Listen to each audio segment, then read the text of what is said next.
The city's got a habit of forgetting the ones it chews up. But me? I remember her. Jean Spangler. A name that should have lit up marquees. Instead, it vanished into smog and silence. They called me in after she went missing. Just another Hollywood girl gone without a goodbye. But the deeper I dug, the clearer it got. This wasn't a runaway. This was a ghost story, wrapped in glamour, stitched with fear. You're watching The Sleepy Detective. If you're still awake, go ahead and hit that like button. Helps me keep the lights on. And if you're already drifting, good. Rest your eyes. I'll take it from here. Hollywood sells dreams. Sometimes it buries the receipts. October 7th, 1949. The air was thick with smog and movie set perfume. I was half a cigarette deep into a late morning when the phone rang. Missing girl. Young. Pretty. Had one of those names that sounded like it belonged in lights. Jean Spangler. I'd seen her once. Not on screen. In a grocery store off Franklin, chasing her daughter down the cereal aisle. Could have passed for a movie star if she wasn't wearing yesterday's lipstick, and the kind of tired you only get from raising a kid on your own. She was all cheekbones and ambition. The kind of girl this town eats for breakfast. Her kid sister, a teenager, said John left the house around 5 the night before. Said she was headed to meet her ex-husband to talk about child support, then maybe to a night shoot at the studio. She never came home. That's how these things start. Casual concern and a bad feeling in your gut. By the time the report hit my desk, it had already been 12 hours too long. First stop was the apartment on Colgate Avenue. Small place. Shared with her mother and sister. Jean's room smelled like powder and cold coffee. Bed made. Nothing packed. Makeup tray still scattered with false lashes and dreams. I asked the sister again. What exactly did she say when she left? She said, "Wish me luck," the girl told me. And then she smiled. But it was weird, like she already knew she wouldn't be back. I checked the phone messages. None. Mailbox. Empty. Her purse was gone, but her wallet and ID were still on the dresser. Odd. Nobody leaves without their license in this town. Not unless they don't plan on coming back. I drove to the ex-husband's place. Dexter Benner. Named like a villain in a cheap detective novel, and a face to match. He said he hadn't seen her in over a week. Swore on everything holy. Didn't know about the meeting. Didn't care. You think I'd hurt her? He asked. I think a man who gets full custody in this town's got friends in low places. He didn't like that. Shut the door in my face. I made a note to come back when he wasn't playing innocent. By the time the sun dipped behind the Capitol Records building, we had nothing. No witnesses, no sightings, no note. Then we got the call. A park ranger found her purse. Griffith Park, East Trail, not far from the observatory. Wedged into the brush like it had been tossed in a hurry. Handle torn. Nothing inside but a single folded piece of paper. A note. Kirk, can't wait any longer. Going to see Doctor Scott. It will work best this way while Mother is away. The ink was fresh, the paper clean. I read it 5 times before I handed it off. Kirk, it said, and a doctor. Someone she trusted, or feared. Kirk in Hollywood isn't just a name. It's a weight. Kirk Douglas was rising fast at the time, hot off a couple of B pictures and climbing the studio ladder. He'd worked with Jean once, briefly. Extras and elbows brushing in the back lot. I lit a cigarette and thought about it. A girl leaves her house with no ID, says, "Wish me luck," ends up vanished with a note in her bag that reads like a suicide pact or a warning. Either way, it felt rehearsed, like someone was staging an ending. We brought in Douglas for questioning. He looked nervous, too polished for a man who said they barely knew each other. Denied everything, of course. "I was in Palm Springs all weekend," he said. "I barely spoke to her on set." He wasn't lying. His alibi checked out. Still, something about the way he said her name felt too practiced, like he'd had time to rehearse the innocence, the mention of a doctor. Scott opened another door. Underground clinics, quiet procedures. Abortions weren't just illegal. They were dangerous, and usually hidden behind men with steady hands and no moral compass. We combed the registry, asked around the nightclubs, slipped a few bills to the right bartenders. Nothing. Jean's trail went cold fast. Her friends said she hadn't mentioned being pregnant, but a co-worker at the Florentine Gardens said she'd been acting strange, distant, like she was always looking over her shoulder. She kept saying someone was following her, the dancer said, but she never said who. I've seen a lot of girls go missing in this city. Most of them come back, broken but breathing. Jean, she vanished like smoke. Not a single confirmed sighting after that night. No calls, no ransom, just gone. And yet, I couldn't shake the feeling that someone knew more. Someone was watching. She'd left the purse where someone could find it. Left the note where it would be read. That wasn't fear. That was intention. She wasn't just taken. She was sending a message. And it was up to me to figure out who it was meant for. Hollywood doesn't bury its secrets.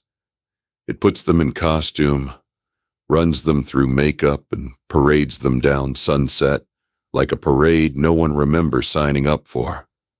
After the purse turned up in Griffith Park, the case took on a new heat. Not because we had a lead, but because we had a name. Kirk. A single name, scribbled in a clean hand. Alongside it, the kind of message that felt more like a trap than a farewell. I asked around. Jean had been spotted at the farmer's market 2 days before she vanished. She wasn't alone. The description? Tall man, square jaw, dressed sharp, sunglasses at dusk, always a red flag. They said he kept looking over his shoulder, and she didn't say much. Just nodded a lot.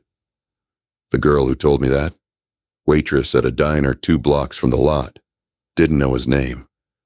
But when I laid out headshots from a stack of studio glossies, her finger hovered over one. Not Kirk Douglas. Someone else. Someone who didn't belong to the screen, but to the shadows behind it. Mickey Cohen's name floated up fast. Small-time boxers. Big-time bookies. Gene had apparently dated one of his boys, a smirking punk named Davy Ogle. We brought in Davy's sheet, a mile long. Extortion. Racketeering. Last known address. A 2-bedroom out near El Monte with blackout curtains and no phone. He wasn't there. Neither was his car. Neighbors hadn't seen him in weeks. I hit the clubs that night. The kind of places where glamour curled around desperation like smoke from a cheap cigarette. The Florentine Gardens was still open, still pumping. Girls dancing in feathers and sequins. Guys watching with dead eyes and full wallets. Jean had worked here part-time, knew the manager. I asked him if she had enemies. He laughed in my face. She had too many friends to make enemies, he said, but she was scared. Last few weeks, kept asking about job transfers, out of state. Said someone was watching her windows. I asked if she ever mentioned being pregnant. He paused. She started wearing baggy sweaters in August, he said. That's not a fashion choice. It made the note make more sense. Going to see Dr. Scott. If she was pregnant and scared, she'd want it gone. But there was no Dr. Scott on any legal registry. And even in the illegal ones, the backroom operators who worked under assumed names, no one had heard of a Scott. So either she used a fake name in the note, or someone gave her one. Back at the precinct, I got a call from a woman who refused to give her name. She said she used to share a dressing room with Jean. She talked about a man who didn't want to let her go, she said. Said he said things in the dark. Strange things. What kind of things? I asked. She said he told her, "If I can't have you in this life, I'll have you in the next." The line went dead. I leaned back in my chair and stared at the ceiling like it had answers. We chased every thread, dug into her bank accounts, untouched. Phone records, clean. Letters, none. We even searched movie studio call logs. No one had Jean scheduled for any shoot the night she disappeared. So the alibi she gave her sister, a night shoot, was a lie. But the kind of lie you tell someone to keep them calm. That's when I started thinking backwards. Not who wanted her dead, but who wanted her to disappear. And why? See, you don't leave your ID behind by accident. You don't leave your purse in a park you never visited, unless you want it found. John was sending up a flare, not to the cops, but to someone else. Maybe to whoever told her she had no way out, or maybe to warn the next girl. We checked hospital records for anyone admitted under aliases. Nothing. Private clinics, nothing. Jane Doe's in the county morgue, all accounted for. No one matched Jean's prints, teeth, height. Nothing. Then something strange happened. 3 days after the purse turned up, someone spotted Davy O'Goul. Not in L.A., in El Paso. Customs had flagged a man matching his description, trying to cross into Mexico, accompanied by a woman with dark hair, sunglasses, and no luggage. The man bolted, escaped. The woman, never found. Was it Jean? Maybe. Or maybe someone who looked enough like her to send the scent the wrong direction. I didn't sleep that night. Sat in my office with the blinds half shut, reading the note again. Over and over. Kirk, can't wait any longer. Going to see Dr. Scott. It will work best this way while Mother is away. So tidy. So careful. No emotion, just a string of facts. It read like a script. Maybe that's all it ever was. A final performance, and the audience, just me. The trail didn't go cold. It just got quiet. Hollywood's funny that way. It doesn't bury stories. It drowns them in brighter headlines. A starlet cheats on her husband. A director gets caught with pills. A singer crashes into a fruit stand. Noise, distraction, all while the real story, the one with blood under its fingernails, slips through the cracks. Jean Spangler was gone, but her shadow stayed behind.